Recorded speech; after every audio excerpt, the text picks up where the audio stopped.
Shalom jemaat Tuhan yang dikasih Tuhan. Sebelum kita masuk dalam sharing khotbah, biarlah kita merenungkannya siang dan malam, melakukannya setiap hari. Mari kita rajin membaca Alkitab. Mari kita selalu suci pikiran, perkataan, dan tindakan perbuatan kita. Mari kita berdoa. Mari kita mengimani. Mari ikuti doa saya. Dalam nama Tuhan Yesus, biarlah setiap firman Tuhan adalah firman Tuhan yang hidup. Aku diberkati, aku diurapi, pikiranku tenang, hatiku tenang, dan hidupku pasti diubahkan oleh firman Tuhan. Hidupku memuliakan Tuhan. Di dalam nama Tuhan Yesus Kristus diberkatilah saudara dan saya dalam nama Tuhan Yesus. Amin, amin, amin, amin, amin. Mari kita masuk dalam sharing khotbah ini.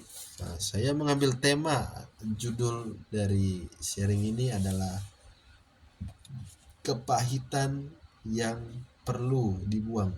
Jadi saya mengambil cerita ada seorang bapak dalam suatu keluarga yang mengalami kepahitan dan diberikannya kepada anaknya. Jadi orang tua anaknya ini, bapaknya ini mengalami hal yang buruk yang dilakukan kepada anaknya. Nah, jadi bapaknya ini mempunyai orang tua yang mungkin katakanlah kasar, katakanlah belum di dalam Tuhan, katakanlah belum mengenal Tuhan. Jadi dia dalam cerita ini dia memukul anaknya karena dia sebelumnya bapaknya ini, orang tua bapaknya ini memukul dia. Jadi dia kayak seperti mengalami kepahitan. Jadi dia aku aja dulu diginiin orang tua, masa aku nggak ginikan dia kalau lagi bandal.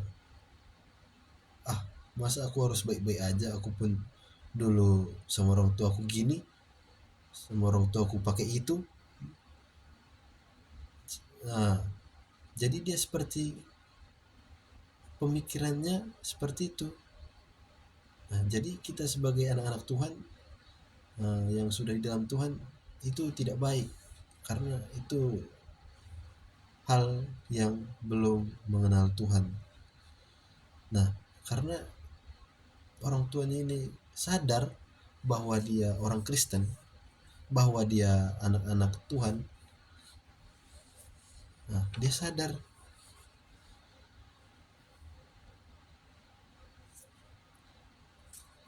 Nah, dia juga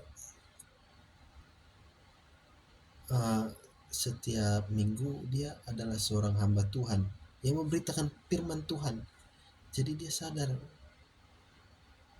kalau aku lakukan begini dan aku memberitakan ini, hal yang sama, pasti itu tidak ada berkatnya.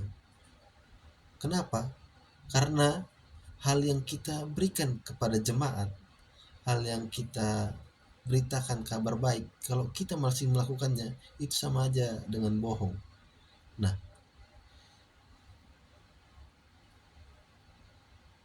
kalau dia sudah melepaskan pengampunan, atau namanya kalau dikatakanlah biasa dengan konseling pelepasan atau pelepasan kutuk keturunan. Kalau dia sudah melepaskan hal-hal yang seperti itu, kepahitan atau kutuk keturunan itu, pasti diberkati Tuhan. Pasti setiap pelayanan diberkati Tuhan, dipakai Tuhan secara luar biasa. Pasti Tuhan urapi menjadi hamba yang dipakai Tuhan, menjadi alatnya yang tangguh. Katakan amin. Amin. Jadi dia Karena sebelumnya suka dia memukul anaknya sampai anaknya pun trauma, anaknya pun sakit di bagian sini. Jadi suatu hari anaknya mas sakit di bagian sini, bagian terletaknya di paru-paru, karena bapaknya dulu suka memukul bagian bagian terletak di dada. Jadi dia sakit anaknya ini. Nah, tapi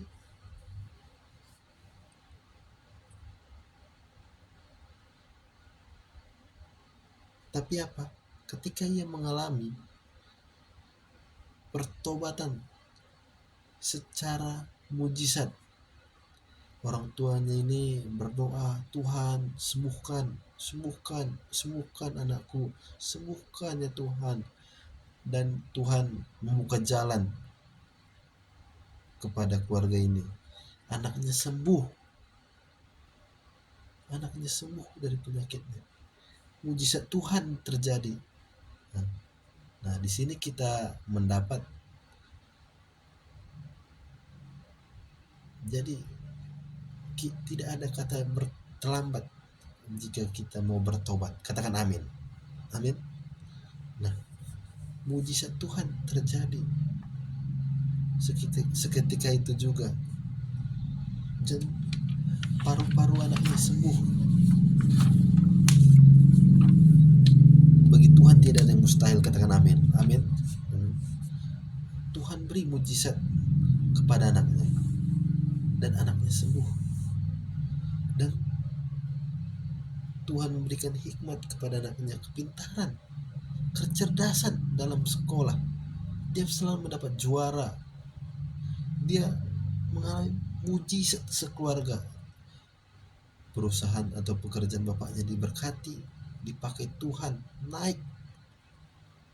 Ya, seperti katakan di firman Tuhan, kita orang percaya naik, bukan turun.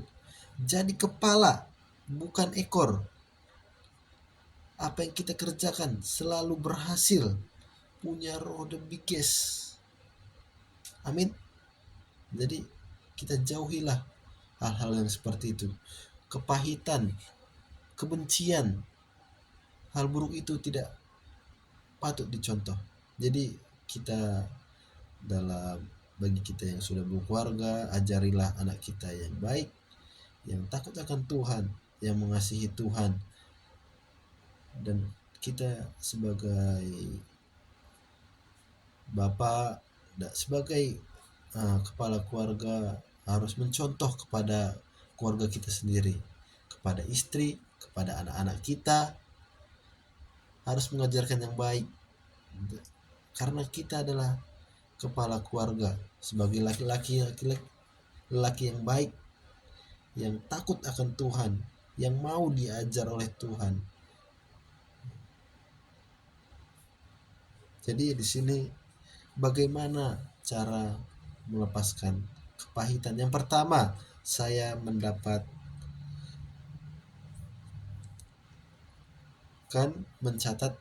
melepaskan pengampunan. Yang pertama adalah melepaskan pengampunan. Mengalami pelepasan pengampunan. Yang kedua, berdoalah setiap saat bahwa Tuhan adalah tempat kita bersandar. Katakan amin. Yang ketiga adalah terus percaya bahwa Yesus adalah Tuhan. Di dalam Yesaya 43 ayat yang ke-11. Sekali lagi, yang ketiga adalah terus percaya bahwa Yesus adalah Tuhan. Mari kita baca dalam Yesaya 43 ayat yang ke-11. Yesaya 43 ayat yang ke-11. Demikian firman Tuhan. Aku Tuhan, dan tidak ada juru selamat selain daripadaku. Jadi kita berpegang pada ayat ini. Nah, kita berpegang kepada ayat ini bahwa Yesus adalah Tuhan. Nah, Yesus yang membuat kita naik, bukan turun.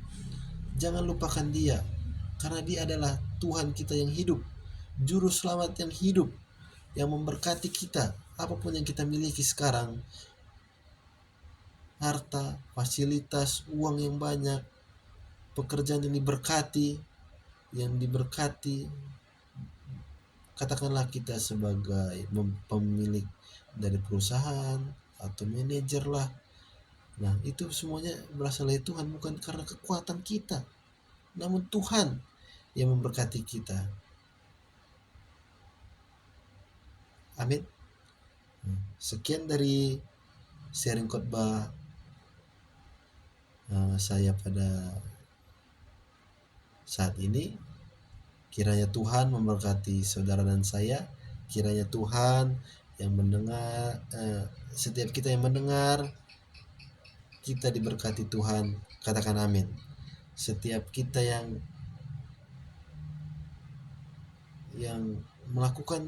melakukan firman siang dan malam, setiap hari, setiap saat kita melakukan dengan baik, menjaga tangan kita kudus, pikiran kita kudus, perbuatan kita yang baik, yang benar, pasti kita dilindungi Tuhan, kita diberkati Tuhan, kita dipakai Tuhan secara luar biasa. Dalam nama Tuhan Yesus, Tuhan memberkati saudara dan saya. Tuhan Yesus memberkati. Shalom. Yang punya surga, crazy in love.